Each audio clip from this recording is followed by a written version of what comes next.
को पछाड़कर 2038 तक भारत बनेगा दुनिया की दूसरी सबसे बड़ी अर्थव्यवस्था। वैश्विक परामर्श कंपनी अर्नस्ट एंड यंग की ताजा रिपोर्ट में यह अनुमान लगाया गया है कि अगर भारत की वर्तमान आर्थिक विकास दर बनी रहती है तो परचेजिंग पावर पैरिटी के आधार पर भारत की जीडीपी 2038 तक 34.2 ट्रिलियन डॉलर तक पहुंच सकती है। भारत आने वाले सालों में आर्थिक महाशक्ति बनने की ओर तेजी से आगे बढ़ रहा है।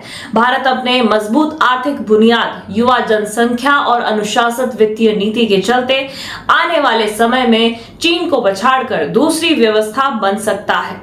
इस रिपोर्ट में भारत की उभरती आर्थिक ताकत के पीछे जिन महत्वपूर्ण कारणों का उल्लेख किया गया है उनमें पहले नंबर पर है युवा कार्यबल, जो भारत की सबसे बड़ी ताकत है। भारत के पास विशाल युवा जनसंख्या है जो आने वाले समय में दशकों तक अर्थव्यवस्था को आगे बढ़ा सकती है। दूसरा है भारत का सेविंग रेट, जो दुनिया की प्रमुख अर्थव्यवस्थाओं में दूसरे स्थान पर है, अर्थात देश में पूंजी निर्माण और निवेश के लिए पर्याप्त संसाधन उपलब्ध है। तीसरा है भारत का घटता हुआ कर्ज।